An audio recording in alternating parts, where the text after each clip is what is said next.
सर्वप्रथम आनंद श्री सर को मेरा प्रणाम and I am very blessed that I am connected to you. और आज मैंने देखा जिस क्लब से मैं कनेक्टेड हूँ, तो जैसे आपने कहा सर, ज़्यादातर लोग पार्शियल ट्रुथ में रहना चाहते हैं, जो क्लासिक कल्ट हैं या रिलीजन। तो सवाल ये पैदा हो रहा है कि लोग रहना चाहते हैं, ये उनकी चॉइस है या उनकी एक मजबूरी है? और लोगों को देखकर क्या वे भयभीत हैं?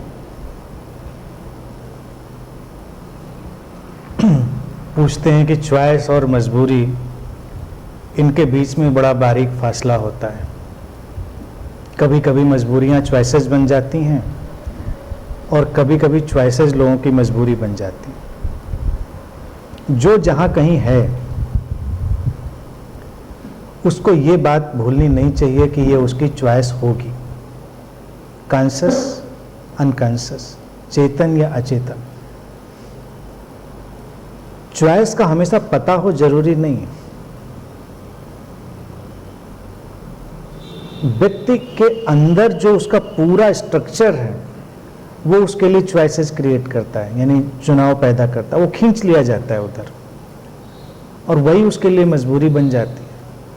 बाहर के समाज में हमको चॉइसेस देने के सारे आयोजन हैं तो हैं, क्या फर्क पड़ता है? आप अगर अभी टीवी ऑन करिए या सोशल मीडिया पे जाइए, विज्ञापन ही विज्ञापन है। हर विज्ञापन हमको कोई चॉइस दे रहा है कि ये खाइए, ये पहनिए, ऐसा करिए, ऐसा ना करिए। कुछ लोग उनसे आकर्षित होंगे, कुछ लोग नहीं होंगे।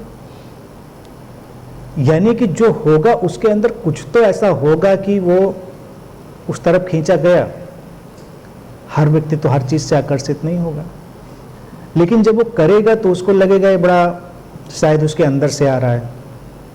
अंदर से नहीं आ रहा है, बाहर का वातावरण और उसका स्ट्रक्चर, कंडीशनिंग, ये इसने उसकी चॉइस को पैदा कर दिया होता है। मजबूरी का सवाल जो है, मजबूरी एक ही है, व्यक्ति की अनकॉन्शियसनेस, उसकी बेहोशी, अनअवेयरनेस। जितना अनअवेयर व्यक्ति होगा, हर चीज उसके लिए मजबूरी ही होगी। ध्यान साधना भी उसके लिए एक मजबूरी ही होगी अगर वो अनअवेयर है, क्योंकि तब हमारे ऊपर कोई उसको अपने ढंग से डालेगा, हम उसको उस ढंग से एक्सेप्ट करेंगे।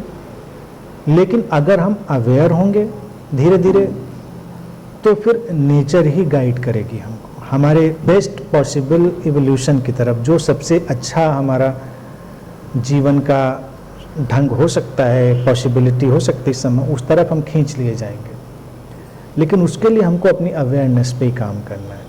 अवेयरनेस पे काम नहीं करेंगे तो चाहे वो रिलीजियस वर्ल्ड हो, पॉलिटिकल वर्ल्ड हो या कोई भी वर्ल्ड हो, वो हमको खींचता रहेगा, हमारे लिए चुनाव पैदा करता रहेगा। हम आपको तो पता ही नहीं चलेगा कि क्या आपको करना है, लेकिन जो जिधर जा रहा होगा उसकी चॉइस होगी वो, यानी उसके अंदर वैसा कुछ न कुछ तो वातावरण पड़ा होगा ना, इंग्रेडिएंट।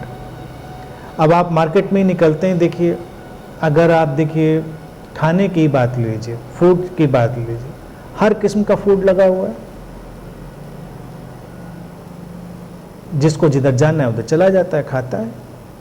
अच्छे से लेके बुरा तक, हेल्दी से लेकर अनहेल्दी तक सब लगा है। कई बार मैं सारे फूड को बड़े गौर से जब मैं देखता हूं तो मुझे कई बार प्रश्न उठा कि ये वाला कौन खाता होगा, ये वाली चीज कौन खाता होगा। लेकिन फिर मुझे दुकान लगी है तो कोई ना कोई तो खाता ही होगा।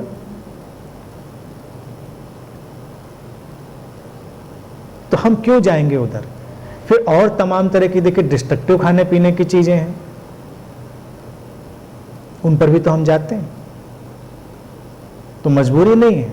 अब आपको लगा कि अच्छा ये नशा है या ये चीज़ इसको हमें लेना चाहिए, तो आप अपनी चॉइस से गए, फिर चॉइस आपकी दिन मजबूरी में बदल गई। अब मुझसे पूछिए तो हमने कोई वैसी दुकान, हम डेटा ही नहीं बता पाएंगे आपको निकल के कि मैंने देखी कि नहीं देखी है, हम गुजर जाएंगे। जो हमको नहीं देखना हमको दिखेगा ही नहीं, लेकिन जिसको देखना है उसको हर कोने में दिख जाएगा। अपने काम की मतलब की चीज़ हर जगह दिख जाएगी। घर परिवार में भी यही होता है, देखिए अपनी चॉइसेस। जब परिवार के कई लोग जैसे बड़े बुजुर्ग हो जाते हैं, उनको ऊंचा सुनने लगता है, तो आपको लगता है कि उनको ऊंचा सुन रहा है, लेकिन अपने मतलब की हर बात उनको सुनाई दे जाती है।